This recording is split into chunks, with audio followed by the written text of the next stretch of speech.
I was sitting there looking at my channel the other day and I realized something. I forgot to talk about the NFC West and their 2013 NFL Draft. Oopsie daisies.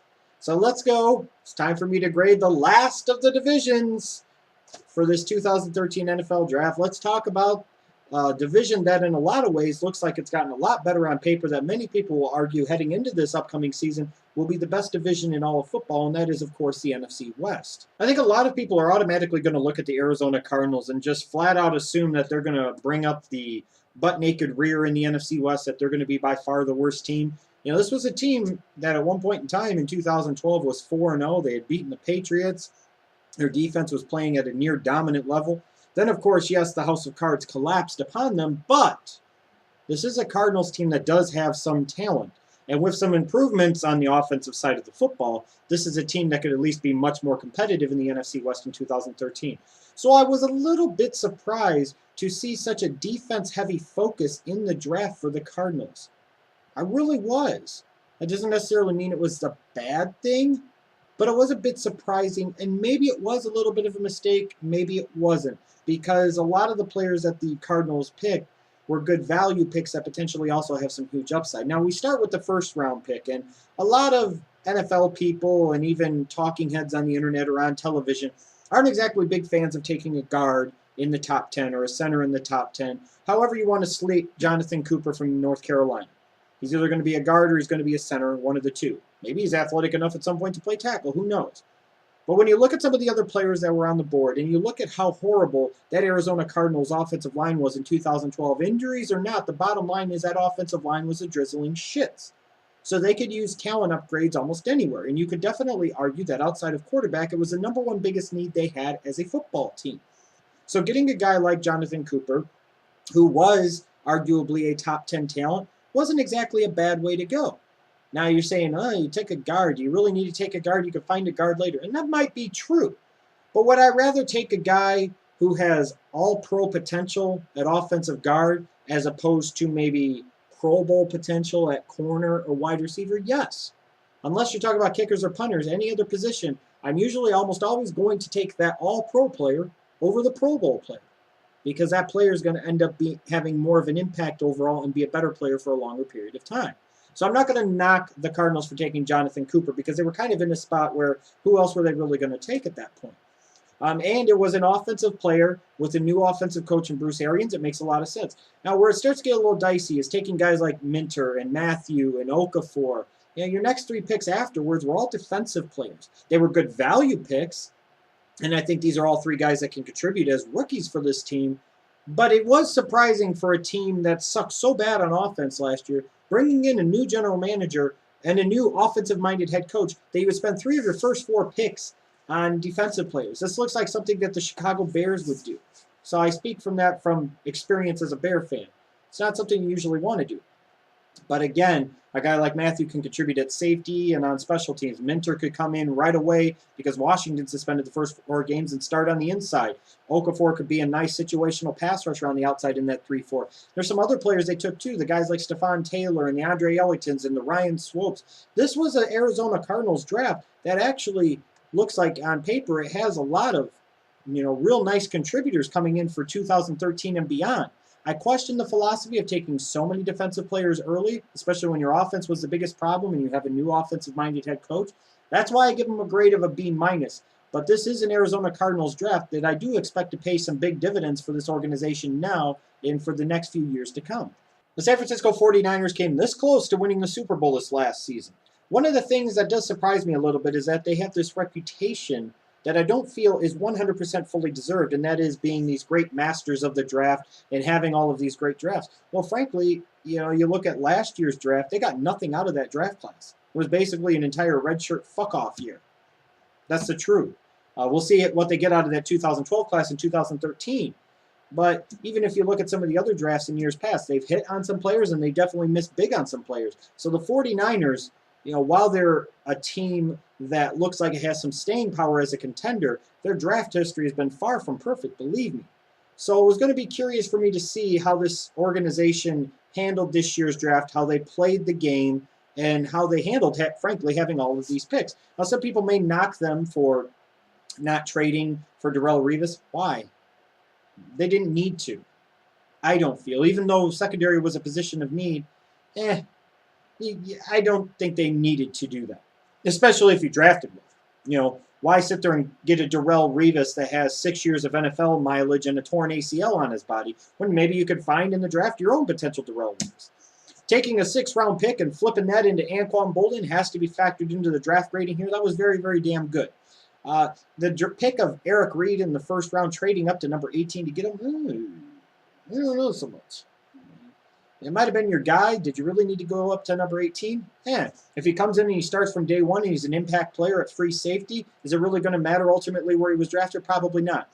The 49ers went for a lot of athletic upside and talent in this draft, and I thought they came out big winners in all of this, getting Tank Carradine and Corey Lamonier and Vance McDonald and Quentin Patton, and I love the pick in the 4th round of Marcus Lattimore as well. Both him and Patton are 2 guys that could potentially, by 2014, be starters, I believe, fully, even 2015 maybe, starters for the San Francisco 49ers. But 2 guys that are tremendous values in the 4th round. Just look at this draft for the 49ers. They got some big athletic upside players like Tank Carradine and Vance McDonald and Lemonier, excuse me. But they also got some guys that dropped for different reasons that could come in and contribute, you know, in a nice role player way, like a Quentin Patton in 2013, or in 2014, you could have both Patton, especially now with Crabtree being hurt, Patton's being picked was even more important, and a guy like Lattimore in 2014. These are guys that could be big-time players for this organization down the road. I thought overall, even though I questioned a little bit the selection of Eric Reed because I didn't think he was the best player on the board or the best player for the 49ers at that point in time, in general, I love what the 49ers did.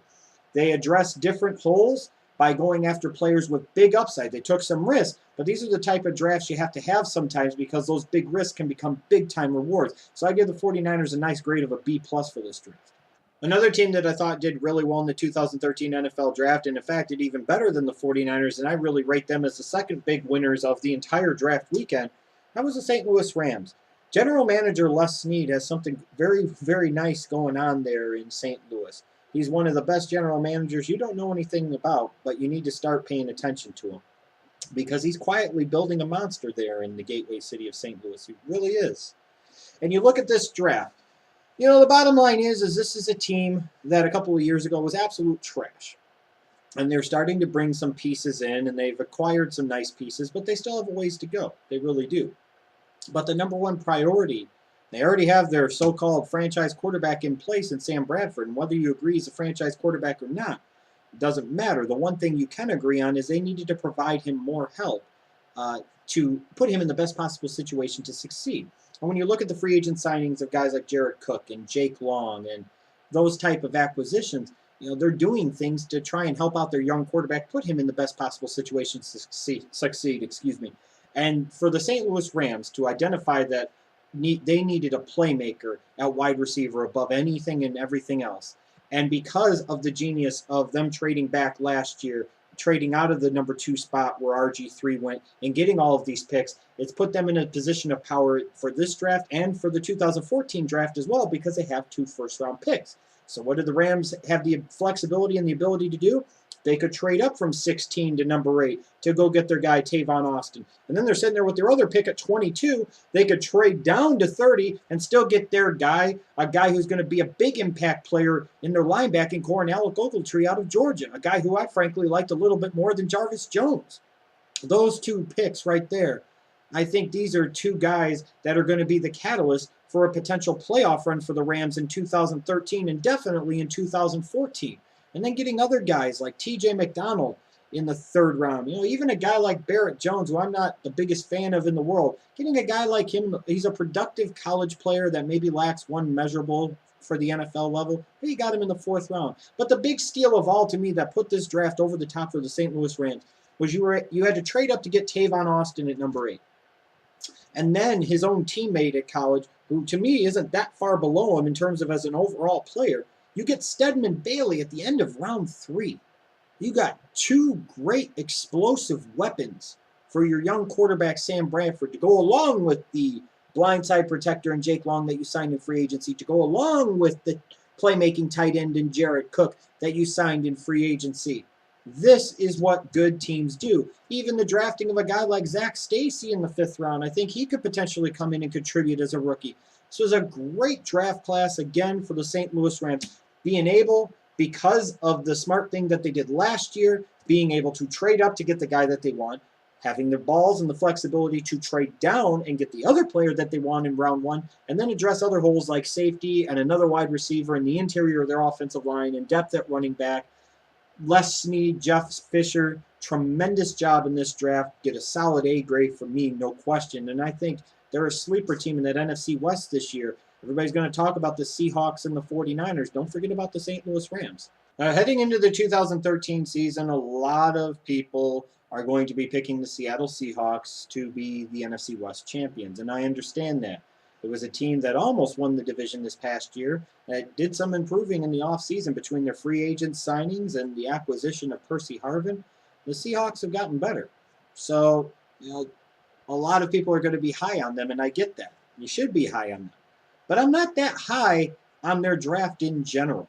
Now, you do have to factor in that they took their 1st-round pick and packaged that up for Percy Harvin.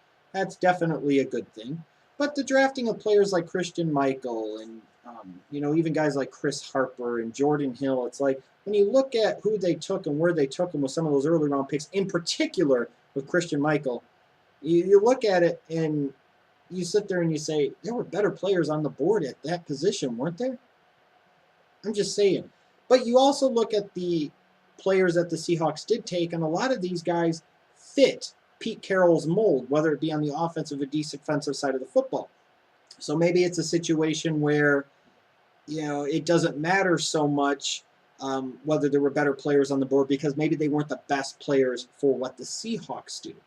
Like taking Bruce Irvin 15th overall last year. Most people laughed that out of the gym, but he definitely came in and contributed for them as a rookie, even if it was as a situational pass rusher only. So, I have to keep this in mind. But I look at the Seahawks draft, and I do have to be honest, I'm not exactly overwhelmed or thoroughly impressed. I will stand by the fact that taking Michael at the end of the 2nd round I thought was a bit of a mistake. They could have taken a better running back, just my opinion. I think Jordan Hill brings a needed contributor on the inside of that defensive line. Chris Harper is the type of wide receiver that Pete Carroll kind of likes. I think Jesse Williams could end up being a very big steal in round 5 as a nose tackle. Guys like Thorold Simon fit that Richard Sherman type of mold as a defensive back. So there are players here with upside and potential. It's just I felt maybe the Seahawks could have potentially gotten better players that fit their system at positions of need. And when you factor in the Harvin trade, I think this was nothing more than a C or C+ draft class for the Seattle Seahawks. But to be fair, this is also a team that did not have a ton of holes. They could take some risk and they could take some chances because of the job that they've done of building a team already, the job they did in free agency. So it's going to be very interesting to see what happens in the NFC West. This is definitely going to be a very competitive and interesting and compelling division to watch in 2013, no question.